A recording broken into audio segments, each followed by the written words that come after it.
What's the exact address of the emergency? It's West Tce, Adelaide. Police, 2-vehicle accident. Okay, whereabouts on West Terrace? Directly opposite Toyota. Thank you. Okay, tell me exactly what's happened. Yeah. 2-vehicle accident. Okay. Collision. Are you there now? Yes. Okay. How many people in each car? One person trapped in the car. There's a fire underneath it. Okay, is there anyone thrown from the vehicles? Police just put a... Okay. Yeah. There's someone sitting in the car. Are they breathing? I don't know. The police are there dragging the person out. Okay.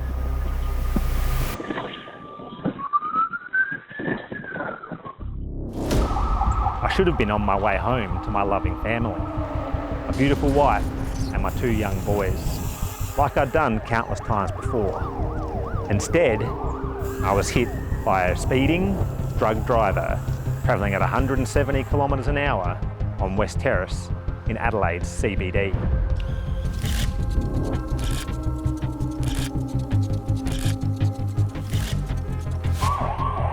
I was trapped.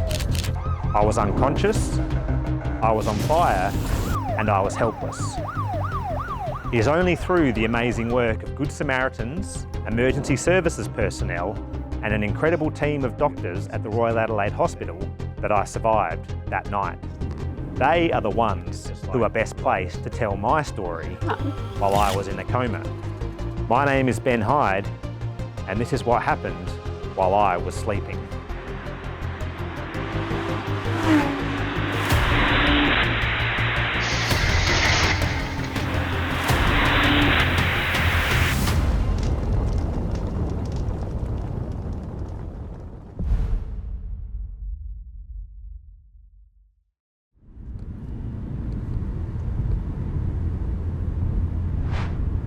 So we're on our way down to the airport now.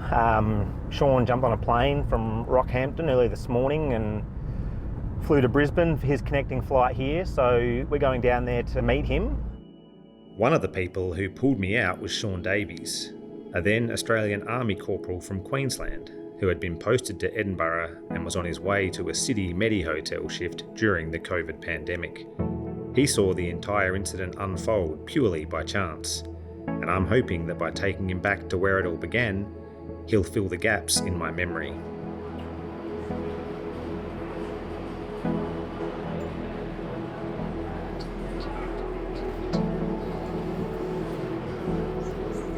I think this is him.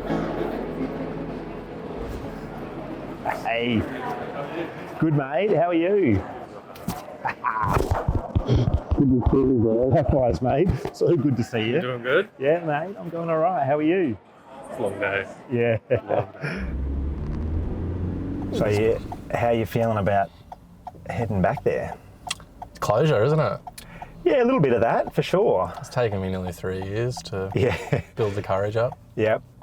I'd always avoid it when going through Adelaide, actually. It just always feels like a piece of you is there. Yeah, I think that's where I got fortunate to a degree that because I just don't remember anything that happened there.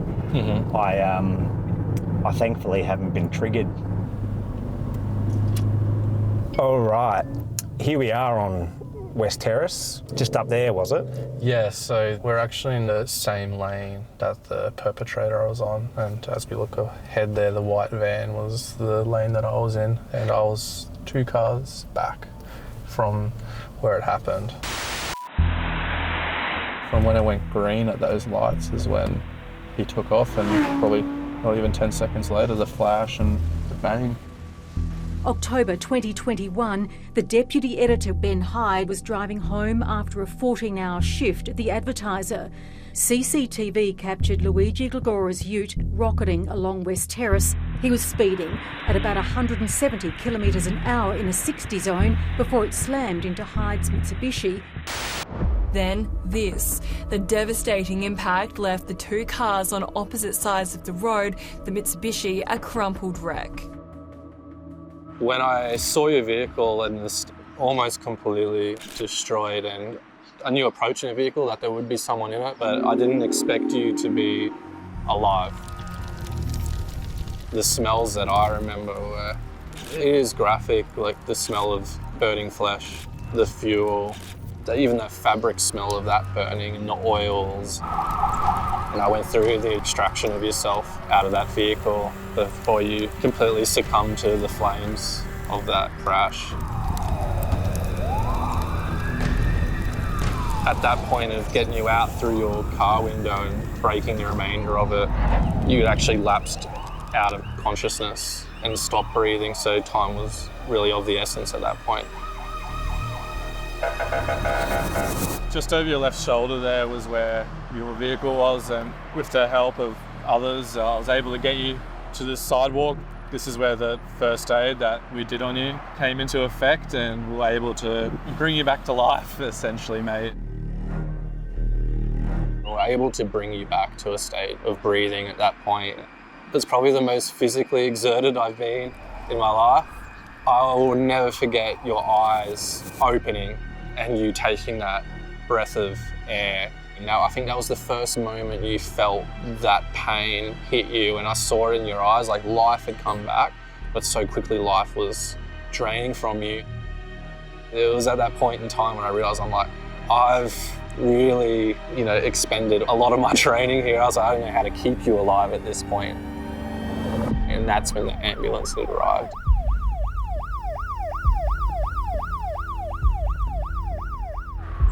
It was dark, it was 10:30, 11 o'clock at night. We got paged to a Category 1 on West Tce, Adelaide. It was one of those big scenes where it was chaos. So it's a public holiday, there's cars everywhere, you're on the wrong side of the road, so 8 lanes on the wrong hand side. You're groaning, and there's a scene over the other side that looks chaotic too. I think it's something quite astounding, like a matter of about 17 minutes between the 000 call and my arrival at the hospital. What decisions did you make on the night that helped to speed up that process? Thankfully, we had some Army personnel and an off-duty ambulance officer from interstate, so I didn't really need to teach bystanders on what I required. I asked them to pull the spinal board out. They worked out how to get the bed. They sort of added value to every part of the extrication of getting you to the hospital rapidly. Unfortunately, you were quite confused and a little bit combative with that, which sort of shows me that you've had some sort of significant head injury.